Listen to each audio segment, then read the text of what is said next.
नमस्कार। आज 10 विषयों पर मंत्रिमंडल में निर्णय लिया है। सर्वप्रथम जो सबसे महत्वपूर्ण निर्णय है वह स्वास्थ्य विभाग से संबंधित है। इंदिरा गांधी आयुर्विज्ञान संस्था IGIMS जो पटना है, वहाँ पर मरीजों को दवा एवं सभी प्रकार की चिकित्सा सुविधाएं निःशुल्क उपलब्ध कराने की स्वीकृति दी गई है।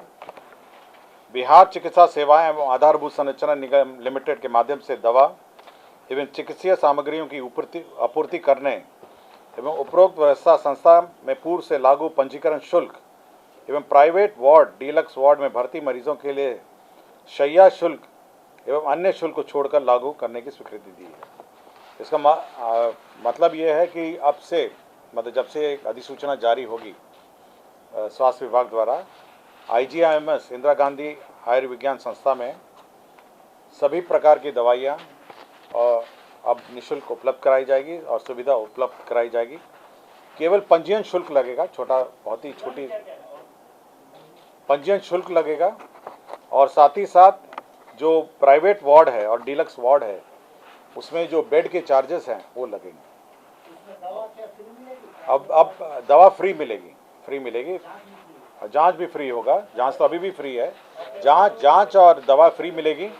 और दवा जो है ये बिहार चिकित्सा सेवाएं आधारभूत संरचना निगम लिमिटेड के माध्यम से आपूर्ति होगी। दवा फ्री होगी, आपकी चिकित्सा फ्री होगी।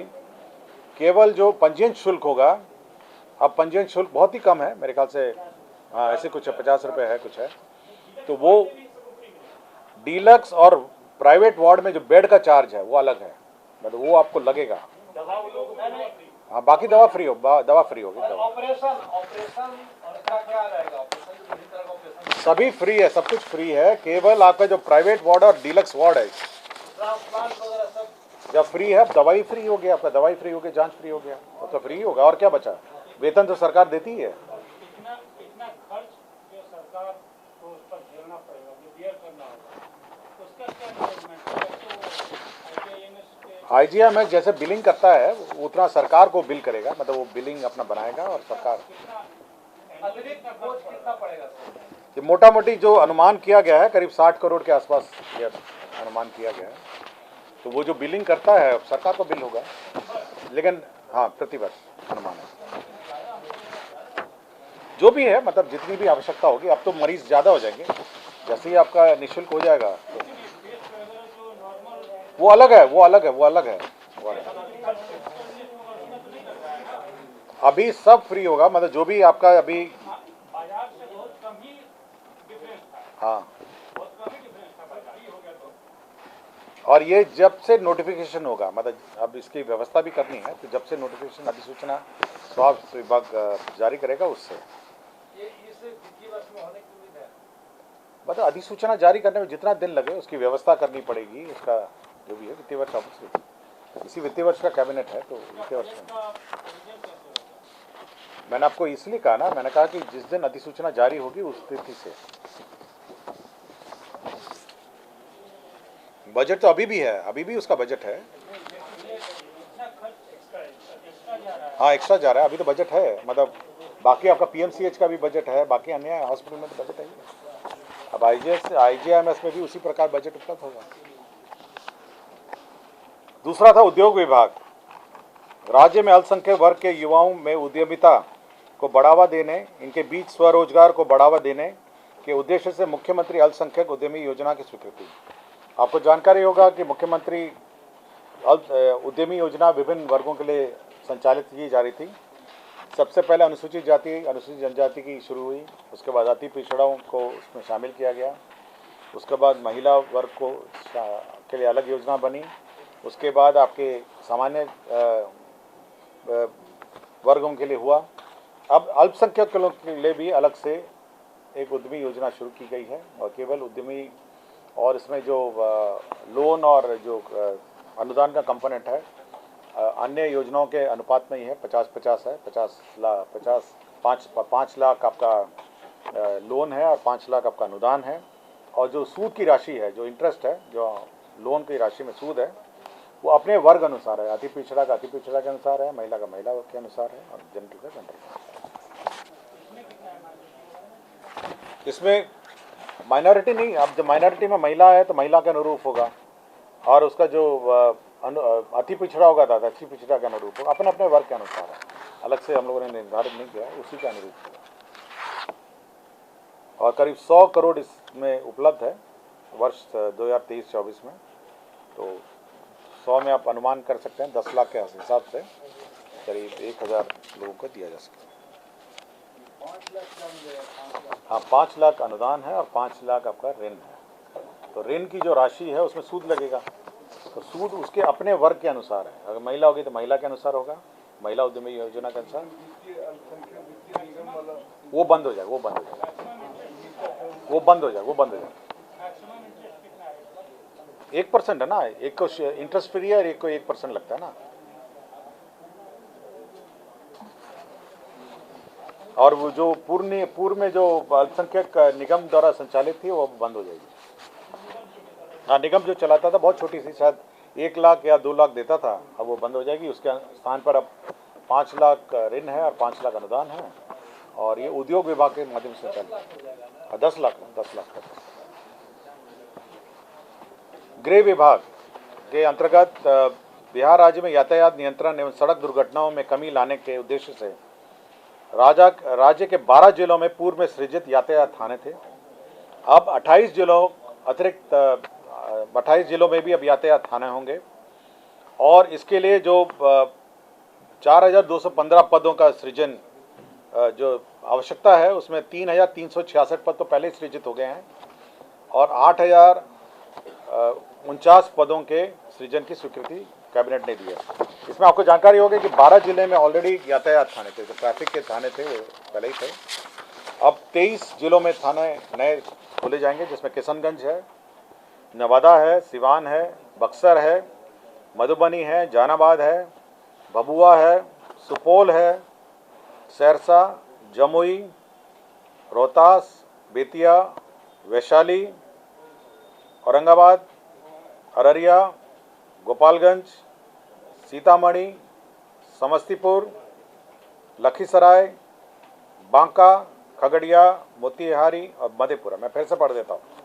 किशनगंज, नवादा, सिवान, बक्सर, मधुबनी, जहानाबाद, भभुआ, सुपौल, सहरसा, जमुई, रोहतास, बेतिया, वैशाली, औरंगाबाद, अररिया, गोपालगंज, सीतामढ़ी, समस्तीपुर, लखीसराय, बांका, खगड़िया, मोतिहारी एवं मधेपुरा।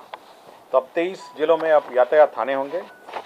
और दूसरा एक और परिवर्तन हुआ है, जो पटना में जो 3 यातायात थाना है, एक है गांधी मैदान यातायात थाना है, दूसरा है बाईपास यातायात थाना है और तीसरा है सगुना मोड़ थाना है। तो ये यातायात थाना 3 थाने हैं यातायात के।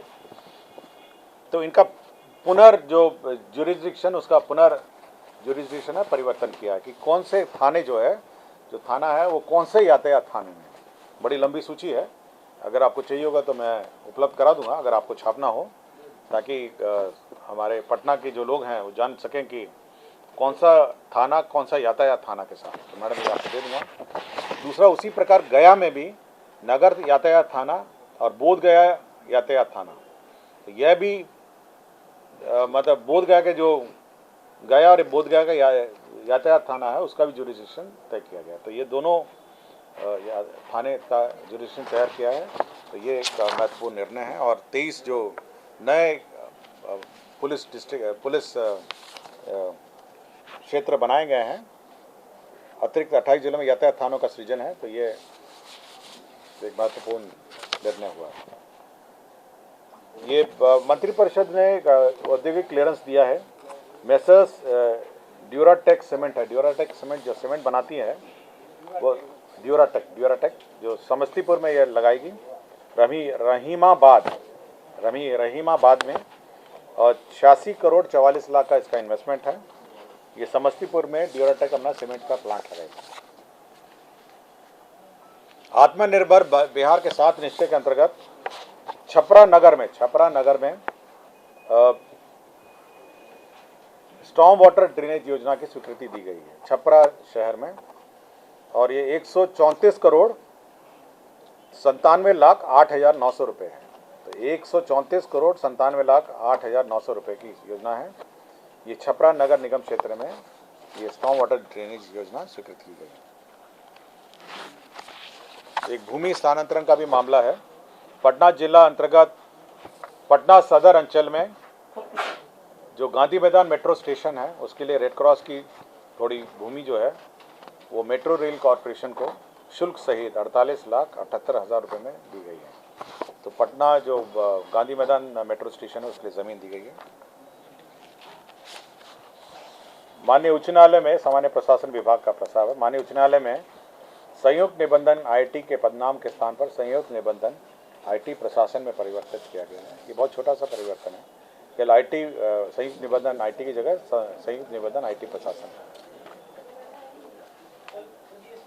आप लिख लीजिएगा, मैंने आपको बता दिया, पढ़ देता हूँ आपको। माननीय उच्च न्यायालय, ये सामान्य प्रशासन का प्रस्ताव है। माननीय उच्च न्यायालय पटना में संयुक्त निबंधक आईटी के पदनाम के स्थान पर संयुक्त निबंधक आईटी प्रशासन परिवर्तित करने की स्वीकृति दी गई। फिर से रिपीट कर दो। माननीय उच्च न्यायालय पटना में संयुक्त निबंधक आईटी के पदनाम के स्थान पर संयुक्त निबंधन आईटी प्रशासन परिवर्तित करने की स्वीकृति दी गई। हाँ, प्रशासन जुड़ गया बस। अब 2 लोगों को डिसमिस किया गया। अश्विनी कुमार तत्कालीन अंचल अधिकारी कतरीसराय नालंदा, इनको डिसमिस किया गया है। इनके निगरानी कांड में ये लिप्त थे और धावा दल ने 10,000 रुपये रिश्वत लेते हुए इनको पकड़ा। और दूसरा मोहम्मद शाहिद खान है, तत्कालीन कानूनगो हैं, बंदोबस्त कार्यालय नालंदा। ये 30/11/2012 से लगातार अनुपस्थित हैं। 2 आदमी को डिसमिस किया गया। और संसदीय कार्य विभाग में वहाँ पे जो डिप्टी सेक्रेटरी हैं विनोद कुमार हैं, संविदा पे थे, उनको 1 साल और 1/10/2023 के प्रभाव से 1 साल और